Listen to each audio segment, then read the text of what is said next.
So economics is one of my favorite subjects, and it is a subject that I frequently study. Even if you check my book collection, you will see a lot of economics related books that I frequently study. It's like one of my hobbies to study economics.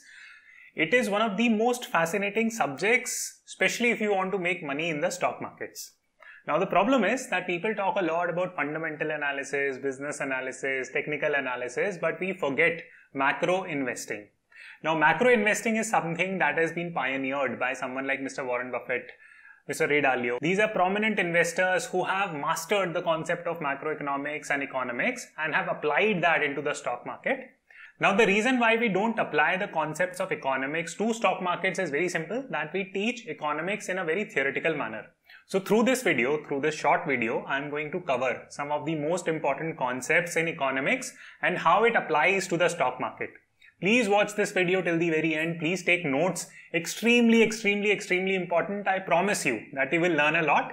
And as a bonus, I will also show you and how you can apply these concepts and make money via an app called as Probo. I have spoken about it earlier on one of my videos. Please watch it somewhere here.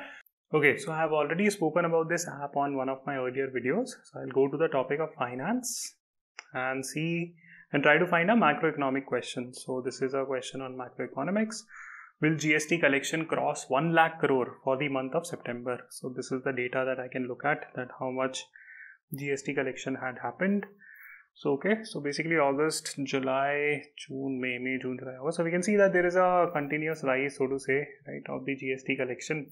So if we just ballpark it, and even if we don't know much, the right answer or the most obvious trade here would be that hey, the GST collection should cross. So I will place a trade on yes from that angle, and you can check, like go on Google and make more assertions and figure out more data around it.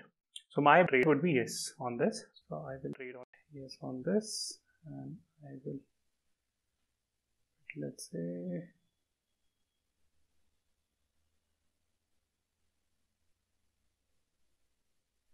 alright, so I'm done and I'll wait for the result. You can use this app to aggregate more information on economic concepts and apply them on Probo. So I'm going to teach you some concepts, and the practical part would be that apply these concepts, make money. Great, right? So let's get this video started, and let me speak about 5 key concepts about economics that you should know, absolutely know, as a stock investor. So the first concept is supply and demand. So this is something that I have covered earlier on my previous videos, but I'm aggregating all the concepts on this video so that you can understand all this stuff in one go and apply all these things together. So the concept of supply demand is very simple. Let me not make it theoretical. So let me teach a little bit of theory first, then I'll come to the practical part.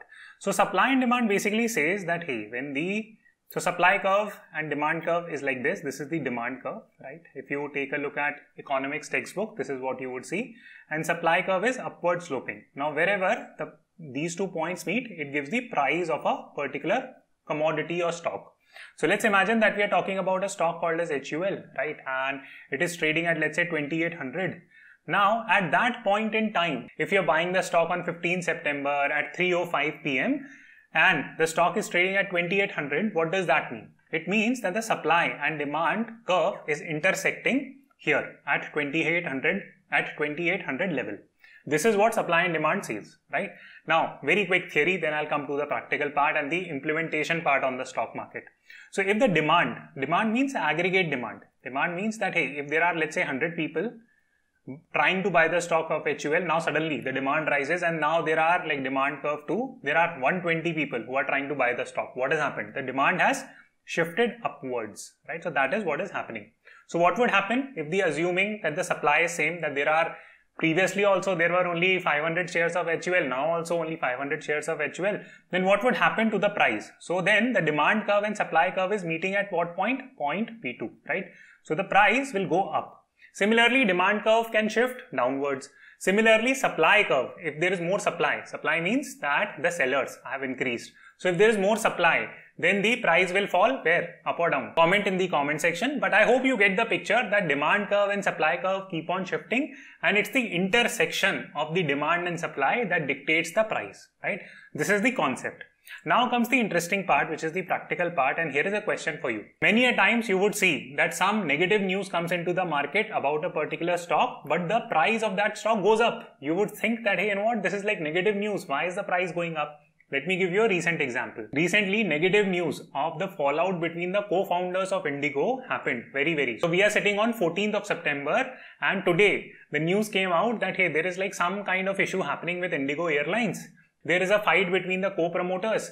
So this is a negative news, right? The share price should ideally fall, but guess what? The share price actually went up. And this is a very regular phenomenon. Just type it out in the comment box if you have witnessed the same. Similarly, many a times, good quarterly results of the company come out. You read those results at night. Next day you imagine that, you know what? Good results, share price will go up tomorrow.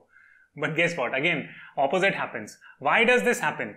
The reason is very simple, that hey, it's the demand and supply. It's not the fundamentals of the stock that is driving the price. Now you would say that, hey Akshat, you know what, this sounds like very risky because people teach us that hey, you must do like fundamental analysis, technical analysis, and then the stock price moves completely opposite to what the fundamentals are. Why does that happen? Because this demand and supply behavior, it's both short term and long term. In the long term, fundamentals do catch up, right? If the quarterly results come out positive after positive for months, for like years, then of course the stock price has to go up. It can't go down, right? Fundamentals should catch up. This is the first key point that you must remember. That is one. Second is that no one knows in the short term what the price of a stock would be. No one can guess it because we can't predict the demand and supply of any stock very accurately. We can do it over the long term, we can say, for example, that hey, India's GDP will grow generally speaking, but we can't say that in 2021 it will grow by like 10% or 20%. That is very hard to do. And all the great investors or all the good investors, they are all macro investors for this reason. This is the reason why traders do not make money on an average in the stock market, and trading is a very risky business. So you should do it very seldomly, and you should do it very intelligently. Because it's not as if that there is something wrong in trading, but trading is not driven by fundamental economics. So I hope this point is clear, and let us move on to the second concept. Now the second concept is called as fiscal policy concept. Now there are two types of policies. One is monetary policy, one is fiscal policy. Now if you go to an MBA program, you will literally study this for an entire semester. I am giving you that entire knowledge for free in like 10-15 minutes. So pick up the practical points here. And I'll not make it technical, I'll explain it in a very intuitive way. So two types of policy. Monetary policy is like RBI stuff, right? So we are not getting there as of now. We will do it in some other video. But fiscal policy means two things, right? One is about the expenditure, right? How is government incurring expenditure? And second is taxation, right? Now again, we are sitting all day long in front of our laptops looking at charts and graphs regarding HUL, ITC, this, that. Then Nirmala Tai organizes some meeting. Then she says that, you know what, we are going to deregulate this sector, right? Then you will see stocks price shooting up. That is what? That is a policy change, and that is fiscal policy change. So essentially what you need to do as a stock market investor is that you must understand, broadly speaking, not like, should I be paying like 15% GST on this pen or no. Just broadly speaking, that how is government expenditure shaping up and how is the taxation policy of the government shaping up. This is an important criteria. Again, I can't explain everything on a short video, but I'll point you in the right direction so that you can start reading more about this stuff. So expenditure. Now, how does this play out? So essentially what happens is that, the way we manage our household budgets, for example, if you're working in Gurgaon or Delhi, then you would have a house, right? You will be getting a salary and then you will be expensing that salary, that you will go buy groceries, milk, this, that, right? So you are incurring certain types of expenditure. Similarly, if you consider India as an entire house, right, then government is the parent which is bringing in money somehow, and they are undertaking government expenditure. So that is what government expenditure means. So generally speaking, during the time of crisis, right, be it 2020 crisis, be it 2008 crisis, be it the 90s dot-com bubble, what happens during these period of crisis? The government expenditure will go up or down. It will go up, right? Because this is something called as Keynesian Economics, and this is a decision that is usually made by the central governments that, hey, we need to put in more money, that we need to undertake more expenditure because no one else is doing. Let's understand this deeply by looking at an example, right? Now 2020 coronavirus hit, and what happened first? People used to stay in their house, right? Then the transportation sector went down, right? There were hardly any airlines that were moving up. PVR, entertainment stocks tanked, right? Bunch of other different sectors, they started tanking. Bottom line I'm trying to prove here is very simple, that during the time of crisis, common citizens like you and me, we stop incurring expenditure at the same rate as we were doing pre-pandemic or pre-crisis, right? I hope all of you would agree with that. So what happens? Now, if we leave the economy in that stage where fewer people are engaging in everyday economic activities, what does that lead to? It leads to slowing down of velocity of money. Now, if you don't understand what velocity of money is, please go and watch this video or read up what velocity of money is. Very important concept. Very quickly, I'll explain. Essentially, what happens is that, for example, if I have, let's say, a 100 rupee note, right? I pick up this 100 rupee note, I give it to you, right? I buy, let's say, some kind of wheat from you, right? Then you pick up this 100 rupee note, you go and build a house from it, right? Not 100 rupee house, but essentially you give it to a contractor, you pay him 100 rupees plus a lot of other 100 rupee notes. So essentially what is happening with this 100 rupee? It is getting exchanged multiple times, right? So the velocity at which this money changes hand is called as velocity of money.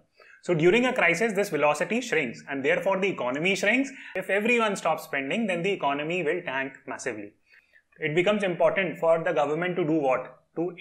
To undertake expenditure. This is called as Keynesian theory, and in simple terms what Keynesian said was that, hey, if the economy is in shock, then the government ought to incur more expenditure to increase so that the economic engine keeps on running. Otherwise, everything will come to a halt. So I hope this concept of expenditure is clear to everyone. Now, how does this apply? Now, this applies in the form of taxation, right? Now, here is a very fun question for you on Probo. So essentially, if the government is making more taxes, for example, you just saw that the taxes are going up and up and up. So GST collection is staying at that 1 lakh crore level. What does that do? It gives money to whom? To the government to do what? To incur more expenditure, right?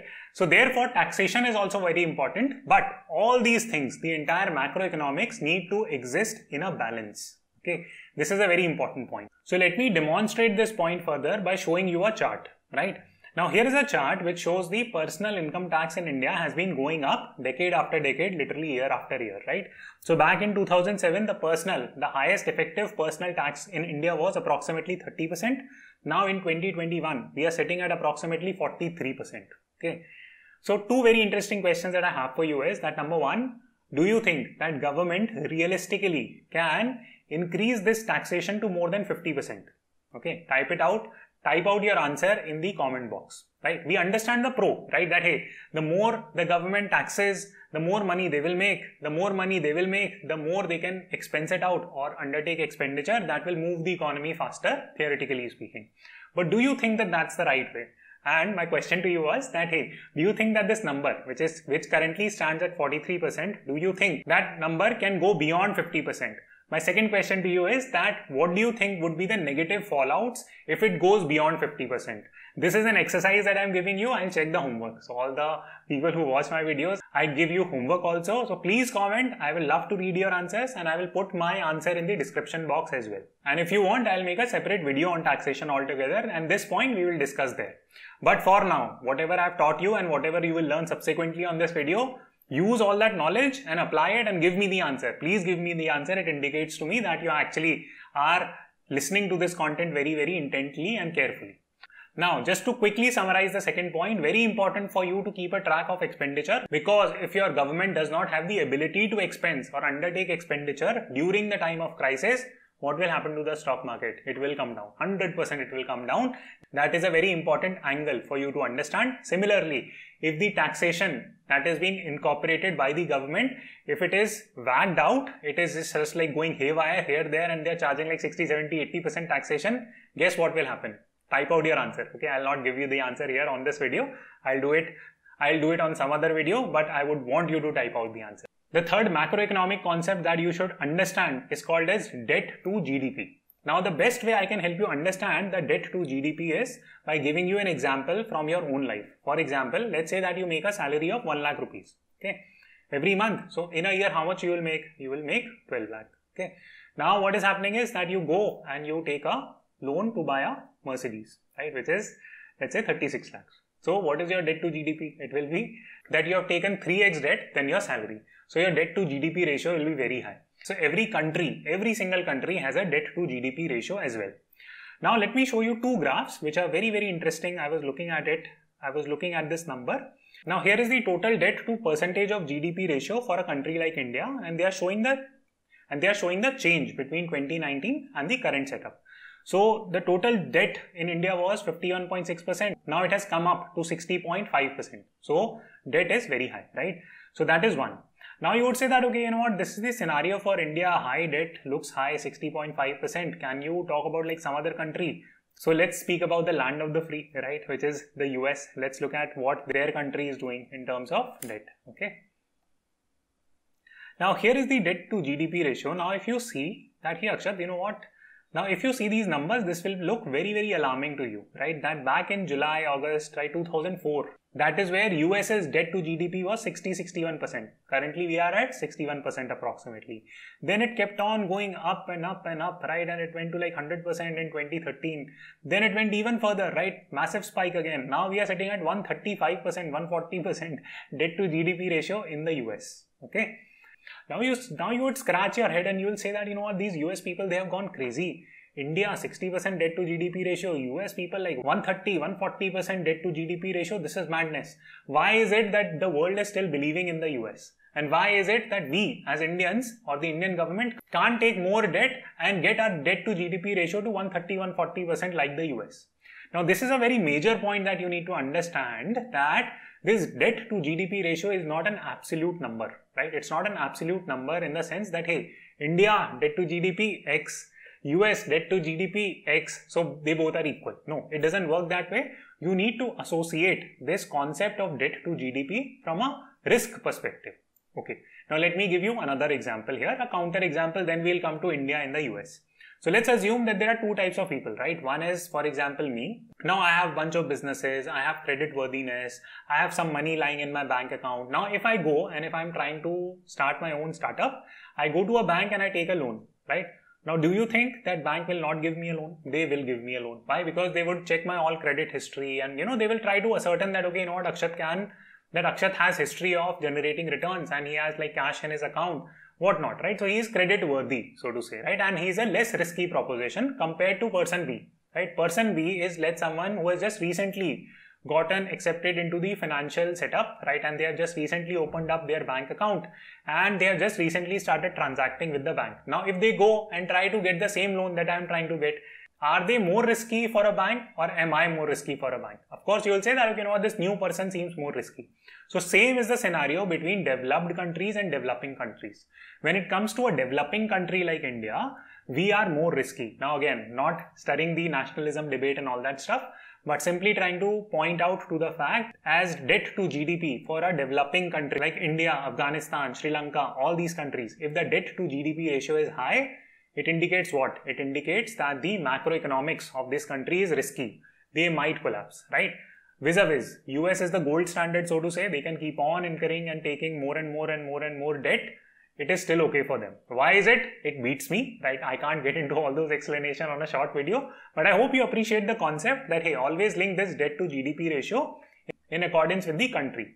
Now, this is a very important concept and how it relates to the stock market. Very simple, that if India's debt to GDP goes back, right, it goes crazy, right? For example, if there is a massive spike in the debt to GDP ratio, that it has gone up without any probable cause. For example, right now there is coronavirus. If there is a little bit of spike, it's okay.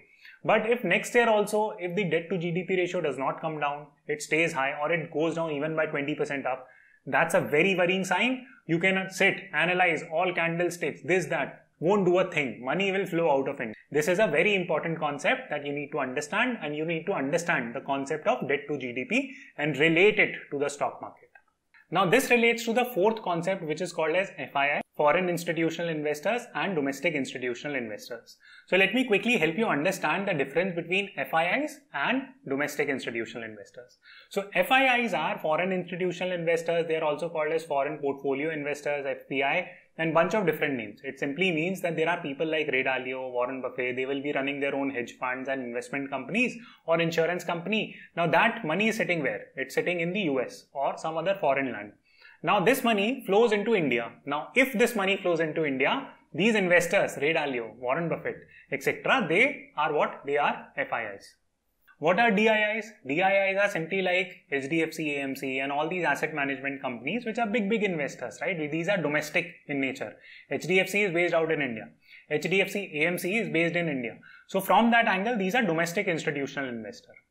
Now, why do you need to understand this concept? Now, let me take you to the buying and selling data of FIIs and DIIs, right? So you can see this data, FII is in crores and DII in crores. Now, what is happening is that if you take a look at the 13th September data, you will see that, hey, FIIs are buying net 19 crores. DIIs are selling 559 crores. Now, okay, now ask yourself a very simple question that, hey, you know what? This is the same date, 13th September. We are talking about the Indian market. And one big party, which is FII, they are buying, net buyers. One big party, which is DII, they are selling. This does not make any sense. Why? Because FIIs are also big player, DIIs are also big player. They both have access to the same computer, same data, same types of analysts. Everything is there. But why is this massive difference there, right, in buying and selling? On occasions. Now, I'm not trying to stir up a controversy here, but this commentary has been done by multiple people that FIIs and DIIs work in tandem. Okay, many a times we assume that, you know what, retail investors control the stock market in India because there are so many Zerodha accounts that have been opened. No, nothing, right? So we don't control much. Actually, it's an FII DII dance that is going on. We, as small fish, jump in the stock market and try to make money whatever we can. We are very small people. There is a reason why almost 90% of retail investors lose money in the stock market. The reason is very simple. We get crushed because of these big players. Now, the second point that you need to remember here is very simple, that if both FIIs and DIIs start selling out of the Indian market, stock market will crash like this, okay, in one single straight line. It will crash like anything, right? That is what happened in the 2020 coronavirus also. There was consistent selling of equities out of the Indian market. Because these FIIs and DIIs, they want to find safe havens. The money flows to less risky destinations. So at the time of crisis, for example, 2020 coronavirus, everyone starts assuming that, you know what, countries like India are going to take massive hit because it's a developing economy, financial systems are not robust, this, that. So money will come out of a country like India and will flow to a country like the US more. I'm not saying that US will not struggle. Of course, there will be economic hit in the US also, but more money will flow out of India to the US rather than flowing from US to India. Okay. In good weather, what happens is that the money, if the world is stable, everything is hunky-dory, everything is like, you know, rainbows and sunshine, then money comes from developed market to developing markets. So it's very important for you to keep a track of this FII, DII buying and make your bets accordingly. Now, fifth and final point is something called as inflation and deflation. Now, I have made a separate video on inflation. You can watch it somewhere here. So I'll keep it brief. You need to keep a track of inflation. Now, let me quickly explain what inflation and deflation means. Now, let's imagine that we are sitting in 2020 and with 100 rupees, you can buy 5 apples, right? 5 apples. Now, here is 2021. Now, with 100 rupees, you are only able to buy 4 apples. Then what happened? That, hey, 100 rupees only, but now the amount or units of apples that you can buy are fewer. Why is that? Because the prices go up, right? Now, my grandfather would have spent just 1 lakh to build his house back in the 50s, 60s. But now if I have to build the same house on a new property, on a new piece of land in that same city, of course, it will cost like 1.5, 2 crores. So that general increase is called as inflation.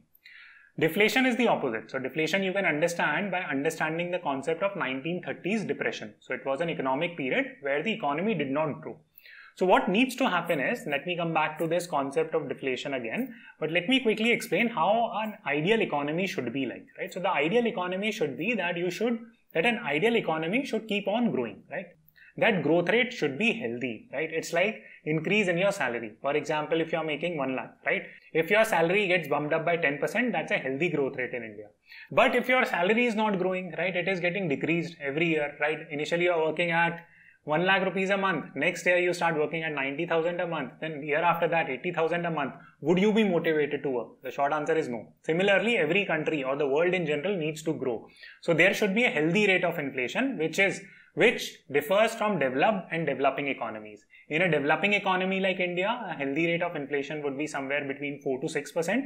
In the US, that healthy rate of inflation is between 1 to 2% because of the size of the economies and the stage of growth we are in. So this is a very important concept. Now you would say that, Akshat, okay, understood the concept of inflation, deflation, but tell me what happens if the inflation is just too high, right? If in India it becomes like 10-20%, what happens then? 6% I understand, that's healthy. But what if hypothetically it becomes like 13, 14, 15%? What would happen to me then? And how it relates to the stock market? Answer is fairly simple. Let's see. What would happen is that if you have kept 100 rupees in your bank account and if the inflation is going up by 15% every year, then you're not getting any return on that money because the bank will pay you 2% as savings rate. Similarly, if you do an FD, it will pay you like 5-6% as an FD rate. So you are still losing money, right, in real terms, because you put in 100 rupees. Next year, if the difference between your FD rate and inflation is, let's say, 5 or 8%, then 100 rupee becomes what, 95 rupees or 92 rupees. So that becomes a problem for you. So what you would do is, or ideally what you should do is that you should pick up that money and invest somewhere, invest in some assets. Be it real estate, be it stocks, be it anywhere, because those assets are going to give you higher returns in an inflationary environment. So do check this video on inflation. Very, very important video for you. You need to understand, keep a track of inflation. Because of inflation, stock market also goes up. Comment below that do you think that currently the state in which we are in, despite the coronavirus crash, it was a negative crash, a lot of negative things coronavirus did. But despite that crash, now stocks or many of the stocks are trading even below their levels, what they were trading before coronavirus. So for example, let's say that Microsoft was trading at $300 before Corona, now it's trading at $500. Similarly, HUL before Corona was trading at $2,200, now it's trading at $2,800. Do you think this is sensible? And to what extent inflation is playing a role? So answer these questions. I will check it out. This is an important exercise for me to help you understand about macroeconomics and also get your feedback that you are getting some useful value out of this. Do comment. I would love to read your answers and I will see you the next time. Please give it a thumbs up. Helps with the YouTube algorithm and let me know whether you enjoyed this video or not and if you would want me to continue to make these economics related heavy videos.